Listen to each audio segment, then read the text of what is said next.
Check 2, 1, 2.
You want me here?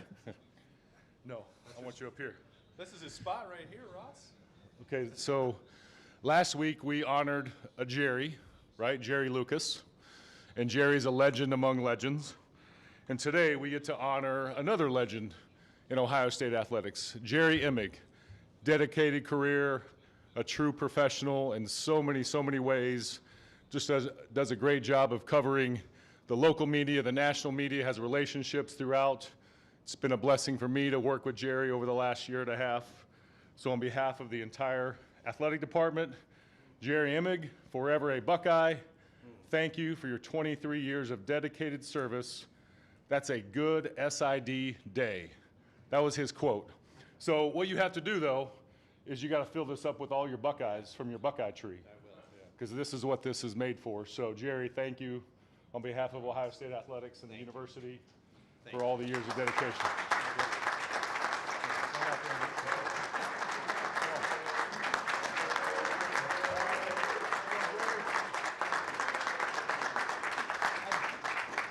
I'll just, you know, I've already had my little chat with you guys, but I just want to say I feel like the most fortunate person in the world. I've got family, I've got faith, I've got friends, and I've got the most badass football program in the country that I've been able to support for 23 years, and I love them. And I love you guys. Thank you so much. Let's go 6 more games for Jerry. 6 more games. Thank you so much. Thank you. You want to just leave it? Oh, yeah. By the way, Jerry's family's here, too, over here to the there side. they are. So Okay. they caught everything. I can give it to her. Oh, okay, okay. So I don't know if I'm running this press conference or Mike is or what. Well, all right, I love it because you know what? It's going to be short.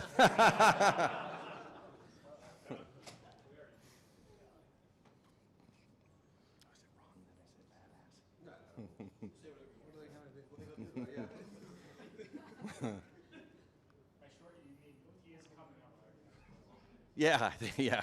He's questionable. He's working hard to get back to that. Thank you, Marcus. More what we stare at.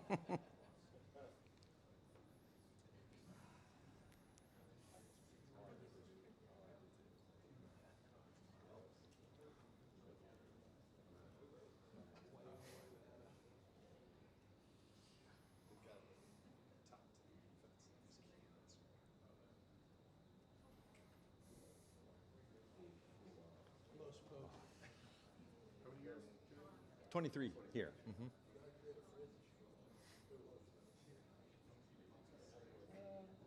Notre Dame is up 14-0. It's not touchdown. What? They have a pick six on the third play of the game and a blocked punt that went 7 yards picked up with the return. Wow. CJ Carter would take off his back. He's just like, you don't even do that.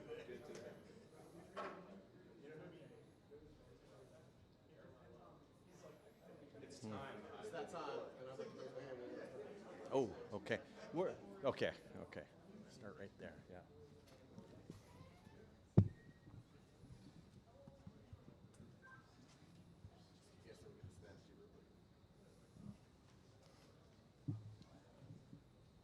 Do you need one?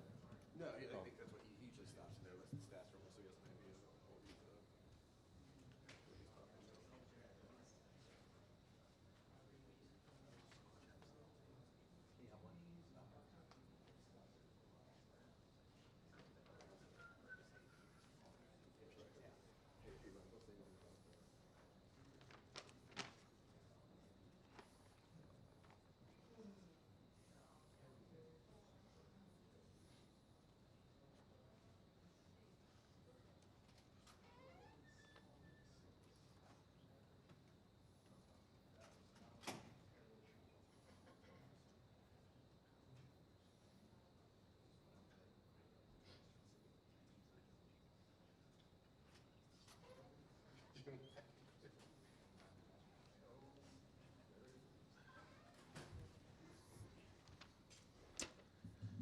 All right, Coach. Before we get going, Jerry, just want to thank you for everything you've done, not only for Ohio State, but for me and my family. I think about when we made the transition from being an assistant to the head coach and all the different things that we've had to navigate along the way, and you've always been steady and fair, and you have the respect of certainly everybody you work with, but I know everybody out here as well. So I just want to make sure, publicly I thanked you for everything you've done. So thanks, Jerry. Appreciate it. Thank you very much, You got Coach. it. Yep. Thank you, thank you. We'll move over here to the right, Austin Ward. I don't imagine you will update much on the status of Jeremiah and Carnell, but just playing without them, what did that do for your offense, and how difficult did that make the week of preparation to try and put together a plan without them? The only thing I'll say really is that they are day to day, and the staff and those guys are working really hard, to get ready to play next week.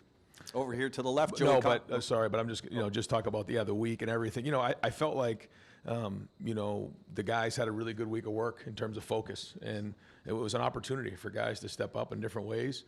And so whether it was defense, special teams, or on offense, nobody really flinched. Everyone's like, "Come on, let's go play." And I think that's been sort of the approach of this team and this coaching staff. So it'll be the same way this week, and those guys are going to fight like heck to get back on the field. But no, I thought the guys played hard today. I thought, I think the running game averaged just under 7 yards a carry, and then I think on 35 rushing attempts, we held them to 66 yards. So that was really well done, and they came out fresh, and they had a couple of things for us that were a little bit different, coming off of the bye week. But I thought our guys handled it again, sort of businesslike. So overall, that was well done. There's obviously things that, if we think we're going to get away with fumbling the ball on the 1 yard line or putting the ball on the turf, that's going to cost us a game. We know that can happen. But overall, there was a physicality in the game that I thought, was set from the jump. And again, for the seniors, can't thank them enough publicly. I've done it before, but I want to do it again. The true warriors on the field and everything they've done, because they put it on the field. They're the ones. And so, on behalf of everybody at Ohio State, these seniors deserve to be thanked for what they've done. Certainly what they've done for me and my family, and all the coaches, and for the brothers. And that's why it was our obligation to make sure we did our best for them, to make sure that their last game on the field was special. And I think they had a great game, and they played hard. And guys like Caden Curry, what a great play he had. And so great to see them finish out senior day with a win like this. I'm going to go ahead and send Kenyatta Jackson to the very back for a few minutes worth of interviews. Then we'll move over here to the left, Joey Kaufman. Ryan, what's your overall feeling of comfort with the depth at wide receiver if you're not going to have Jeremiah or Carnell, and just how those guys did today? Yeah, I thought overall there was some good things there. I thought David had a really big third down catch. Brandon had a really big week last week. And I thought Max, stepped up in a big way. So it's a great opportunity for those guys. Brandon Ennis is a leader. He's a captain of our team. And, Bryson Rogers, Mylan, David, they've, really had an opportunity here to step up. I think there's some good things that they did. There's some things they'll get on film and get better. But, we need to play depth. Everyone knows that, and this is their opportunity. Over here to the right, Spencer Holbrook. Yeah, Ryan, it didn't look like Mylan played at all in the first half. Bryson a little bit as well. Were they held out for any reason, or what was behind that? Because he played a little bit, and when he gets in there, obviously we want him to be consistent and do his job, and so we're challenging him to do that and step up in a big way, and the more he does that, the more he builds trust, the more opportunity he'll get. Rob Aller. Yeah, we saw Brandon grab his shoulder. Is there an update on him? Is he okay? Yep, he's okay. And is the running game where you want it to be going into next week? Well, we always want it to be better, but again, when you rush the ball 38 times for 254, I mean that's good coming out. We'll get on the film and figure out what's what. It's you got to sort through everything and figure out what the efficiency of each run was, because that's a part of it too. You can hit some big runs and maybe get fooled. I don't know exactly what our efficiency was and what went well and what didn't, but I thought guys ran hard. I thought there was some good things. There's certainly nothing's perfect, but that's what we're striving for. You have to lean on a a little more just with the wide receiver injury situation or not? Well, we'll have to see. Yeah, I mean, each week is different, in terms of our approach and what we need to do, but that's why we have to have balance, and we've said that all along. And so here we are in November, and we'll do whatever we can to put our game plan together to put our guys in a situation to win the game. I'm going to send Caden Curry back to the back left table for a few minutes worth of interviews. Then we'll go over here to the right, Dylan Davis, Delaware Gazette. Ryan, you talked so much about mastering the process. Given all the distractions that next week could have been for your team, how pleased were you with how prepared they were this week? And certainly now that game is over, turning the page, preview what's going to come next week. Yeah, I do. I give the guys a lot of credit for focusing, and I think not having both Carnell and Jeremiah allowed us to focus even a little bit more on the job at hand. Whether that really played into it or not, I don't know, but our guys have been pretty consistent that way. So now, this week has got to be the best. We've been working towards this all year, and we want it. We know that the opponent is different. We know what's at stake. We know we're playing for hardware now, but at the end of the day, it's still about us. We can't all of a sudden change things, and so we want to keep it as routine as we can, knowing that again, now we're playing for hardware, and not only gold pants, but also an opportunity to get to Indy.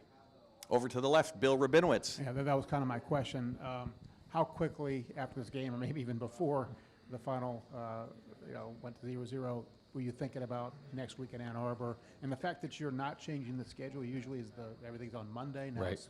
Is that just part of keeping the routine the same? That's it, because as we know, everything that comes with this game, we want to keep it as routine as we can and keep the guys focused on what we've worked on all year. And the number one goal is to grade out a champion. So we'll come back in tomorrow. We'll grade this film, figure out who's a champion in this one, and quickly move on to the Wolverines. Were thoughts already started to creep in your head before the game? Yeah, they're always in the back of our mind in terms of what we're working towards. We know this is the last game of the year and what it means to everybody here. So, it doesn't take long in the fourth quarter once the game was in hand to, everybody start figuring out, that, this thing's coming fast, and it was just a good look in everybody's eye in the locker room, man. We're excited about this one, and just need to focus on, what really matters, and that's everybody just doing their job and going on the road, and what's going to be a great environment, and going to get it done. So that'll be the focus, and we'll continue to do what we've done all year. That's it, and have a great week and focus on that day. And the coach's job, is to give them a great plan, and we got to be at our best. Everybody has to be at their best and play really, really hard. Over here to the right, Stefan Kreisnik. I guess, Ryan, to build off of that, you talk about it being in the back of your mind. This is a senior class that hasn't gotten gold pants, hasn't won in Indianapolis yet, and they've talked about that being a goal for them. What have you thought of the way they've kind of compartmentalized that throughout these weeks to get to this point and understanding what they had to take care of in order to get gold pants, get to Indy, and all the rest down the road? Well, yeah, you've heard us talk about this, really focusing on the process, because it's easy to just say I want to get to the last game of the year, but if that happens and you get distracted, you can get upset, and then all of a sudden your season can take a turn bad. I feel like we've focused on us. I felt like we've been consistent in our approach, and so now, but that's all in preparation for this week, and so we have to continue to do that very thing, and that's what it's going to be. But to your point, I think when we talked about chopping wood and carrying water from the jump, like that's what this was about, was to making sure that we weren't just saying, hey, let's just get to the end of the year and everything that comes with it, and so now we go. But along the way, when you think about how fast the season's gone, it seems like it's gone really, really fast. But then again, you think about that first game against Texas, and that seems like a year ago. Just how different this team is now from when it first started, and so all the work that we've put in is now got to show for us, and that'll be the focus this week. Bill Landis, over to the left. Ryan, the last time we saw the offense with Carnell and Jeremiah was the Penn State game. You guys were explosive, surgical, just sort of what you are when you're at your best offensively. What is your confidence level that you can get back to that with those guys being sidelined the last couple of weeks and not having just the momentum going into this game next week? Well, we'll figure that out once we know what the status is, but the ultimate goal is to win the game, and that's it. And, we're going to do everything we can to win the game based on what we have, and we'll just go from there. Over here to the right, just got time for a couple more. Tim May. Yeah, first I'd like to salute Jerry Imig on both tours of duty with the Ohio State football team. Well done, Jerry. Thank you. I don't know if I get that chance later.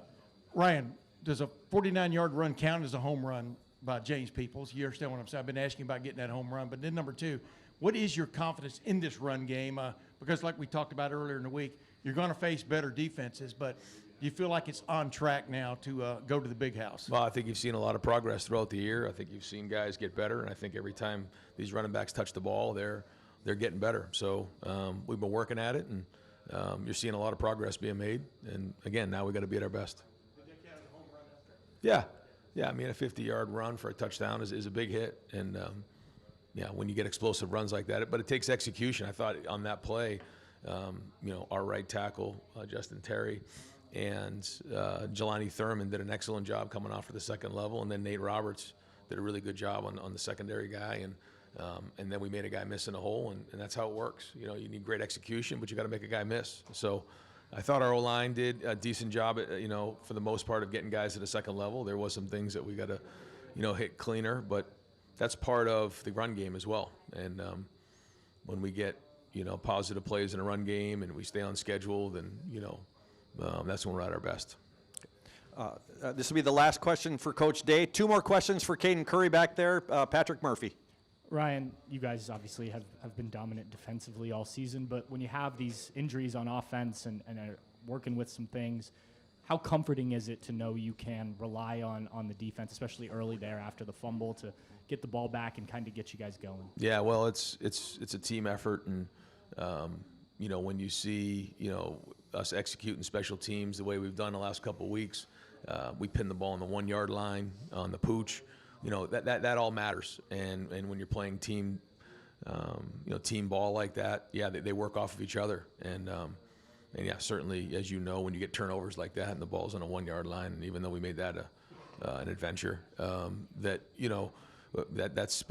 team football, and it's offense's first job to take care of it, and then run the ball and then become explosive, and then score touchdowns in a red zone, and when your defense is playing well, it certainly helps, but each game is its own story, and we need to be at our best in all 3 phases and get a team win.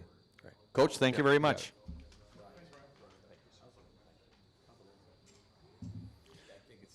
All right, folks, we're going to bring Max Clare up here to the main podium now for a few minutes.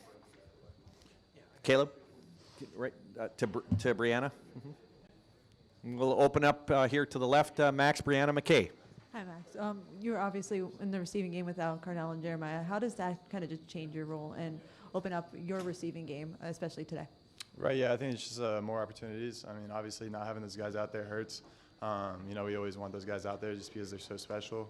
But when your number's called, you got to make a play, and it's kind of what happened today. Over here to the right, Spencer Holbrook. Yeah, Max, what was going through your head on the hurdle? Yeah, I'm not really too sure if there's much going through my head on that.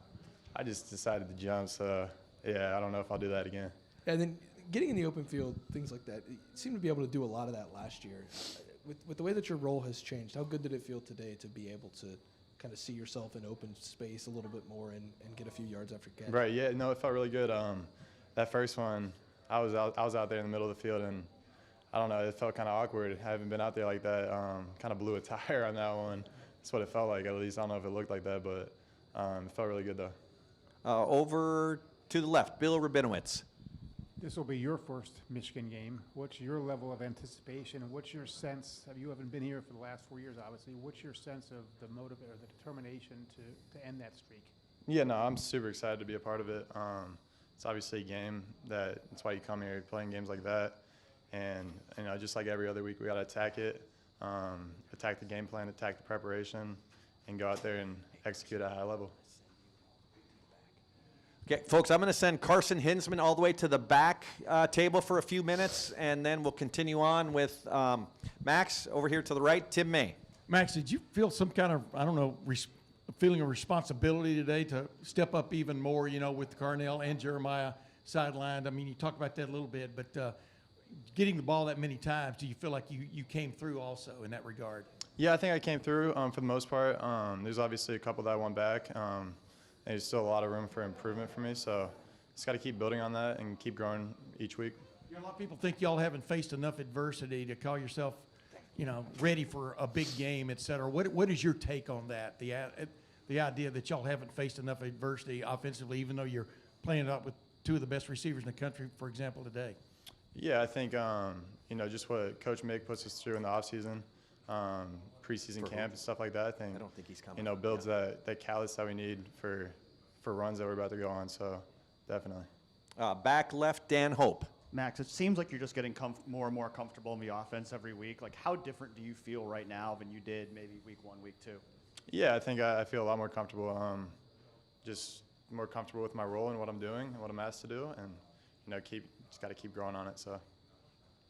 And over here to the left, Doug Lesmerises. Max, we know that you guys got to play with whoever's out there, but how do things change with the defense when Jeremiah and Carnell are not on the field? Can you tell anything differently about how they play you guys? Obviously, a huge emphasis on the defense when they're out there is them. But I think it's still pretty similar from my point of view. So I haven't really noticed too much difference from my perspective. All right. Okay. One last. Jeff, go ahead, please. Yeah. Having a defense at your back like you guys have this year. I mean, this is probably as good a defense as you've ever been had your back. What's that been like for this offense? I mean, I know you don't take it for granted, but how has that helped you guys as an offense? No, yeah, it's definitely special to have a defense like that, and it only helps us. I mean, we have so much confidence in them, and what they're able to do on a week-to-week basis, and that gives us confidence to go out there and just let it loose. Great. Max, thank you very much. Appreciate it. That's it. Yep. And that's going to be it, folks.